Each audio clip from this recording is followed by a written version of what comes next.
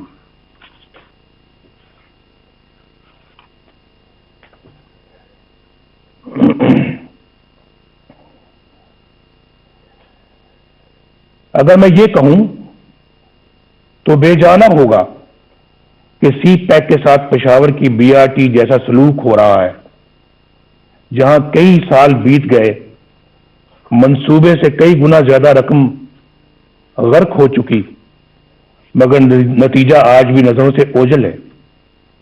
آئے دن کبھی دوران سفر بسوں میں آگ لگ جاتی ہے تو کبھی بارش ناقص تعمیر کا پول کھول کر رکھ دیتی ہے. یہاں نیب کے کردار کا جائزہ لینا بھی ضروری ہے.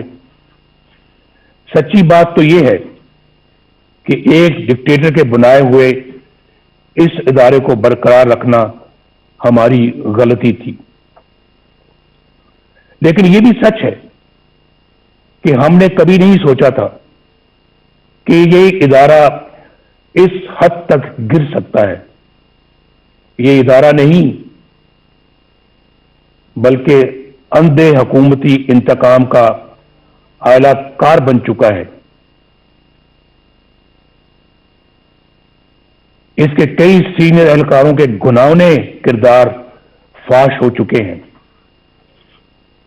اس ادارے کا چیئرمین جاوید اقبال اپنے عہدے اور اختیارات کا انتہائی نازیبا اور مذموم استعمال کرتے ہوئے پکڑا جاتا ہے, مگر نہ تو کوئی انکوائری ہوتی ہے, نہ ایکشن لیا جاتا ہے, اور نہ ہی شفافیت کے دعوے دار عمران خان پر کوئی جوں ریتتی ہے. اس کے باوجود یہ شخص ڈٹائی سے اپنے عہدے پر براجمان انتقام کے ایجنڈے پر دھڑلے سے عمل کرتا ہے. لیکن بہت جلد انشاءاللہ ان سب کا یوم حساب آئے گا انشاءاللہ. بین الاقوامی ادارے اور ہماری اعلی عدالتیں نیب کے منفی کردار پر بڑی واضح رائے دے چکی ہیں. یہ ادارہ انتہائی بدبودار ہو چکا ہے اور یہ مکمل طور پر اپنا جواز کھو چکا ہے.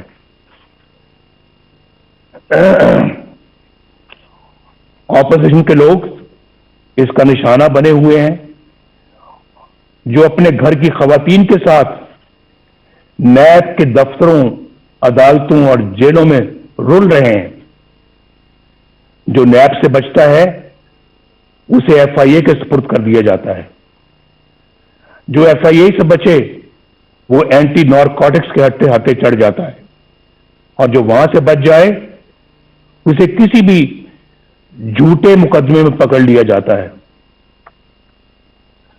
2018 میں سینٹ کے انتخابات سے کچھ عرصہ پہلے خواتین و حضرات ایک مذموم سازش کی گئی، میں آپ کی توجہ مبذول کرا رہا ہوں۔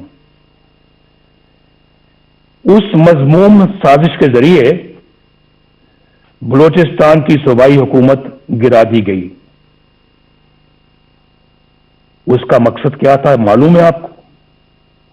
اس کا اصل مقصد سینٹ کے انتخابات میں سامنے آیا۔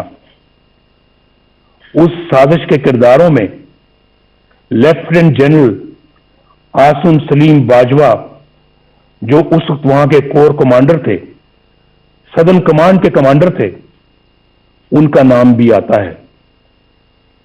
یہ وہی جنرل عاصم سلیم باجوہ ہیں جن کے خاندان کی بے پناہ دولت اور دنیا بھر میں پھیلے ہوئے اثاثوں کی تفصیلات پوری قوم کے سامنے آ چکی ہیں۔ ان حقائق کو نہ صرف چھپایا گیا بلکہ مبینہ طور پر ایس سی سی پی کے سرکاری ریکارڈ میں رد و بدل بھی کی گئی۔ 15-20 سال کے عرصے میں اربوں روپے کی یہ اثاثے کہاں سے بن گئے، یہ پوچھنے کی کسی کی مجال نہیں۔ میڈیا پر خاموشی چھا گئی، نہ نیب حرکت میں آئی، نہ کسی عدالت نے نوٹس لیا، نہ کوئی جے آئی ٹی بنی اور نہ کوئی ریفرنس دائر ہوا، نہ کوئی مانیٹرنگ جج بیٹھا، نہ کوئی پیشی ہوئی، نہ کوئی سزا۔ اندازہ لگائیے باپ، احتساب کا نعرہ لگانے اور این آر او نہ دینے کے بڑے بڑے دعوے کرنے والا عمران خان، انہوں نے بھی اثاثوں کے ذرائع پوچھنے کی ضرورت تک نہ کی، بلکہ ایک پل میں انہیں ایمانداری کا سرٹیفکیٹ جاری کر دیا گیا۔ یہ سارا کچھ آپ کے سامنے ہوا ہے۔ میڈیا پر پہلی بار اس اسکینڈل کا ذکر اس وقت ہوا جب جنرل عاصم سلیم باجوہ تردید کے لیے خود ٹی وی پر آئے۔ اس حکومت کے 2 سالوں میں یہ کوئی پہلا مالی بدعنوانی کا اسکینڈل نہیں، یہاں کئی انتہائی سنگین اسکینڈل سامنے آ چکے ہیں جن کا نقصان براہ راست غریب عوام کو پہنچا۔ حکومت میں بیٹھے لوگ باقاعدہ پلاننگ سے آٹے، چینی اور دوائیوں کی قیمتیں آسمان پر لے گئے۔ یاد ہے نا آپ کو جب ہم چھوڑ کر گئے تھے چینی 50 روپے کلو تھی، آج کتنی ہے؟ آج کہتے ہیں 100 روپے تک جا پہنچی ہے۔ اور آٹے کی قیمتیں بھی دیکھ لیں آپ، دوائیوں کی قیمتیں آسمان تک پہنچ گئی ہیں۔ عوام کے کھربوں روپے لوٹ لیے گئے۔ ملک کا حکمران اگرچہ دن رات کرپشن مافیاز اور این آر او کا ڈنڈورا پیٹتا ہے، لیکن چینی کی قیمت بڑھانے میں خود اس کی ذات ملوث ہے۔ کیا نیب اسے تحقیقات کے لیے گرفتار نہیں کرے گا؟ کیا اس پر کوئی ریفرنس دائر نہیں ہوگا؟ علیمہ خان صاحبہ جو کوئی جدی پشتی رئیس نہیں، بس خیراتی اداروں کی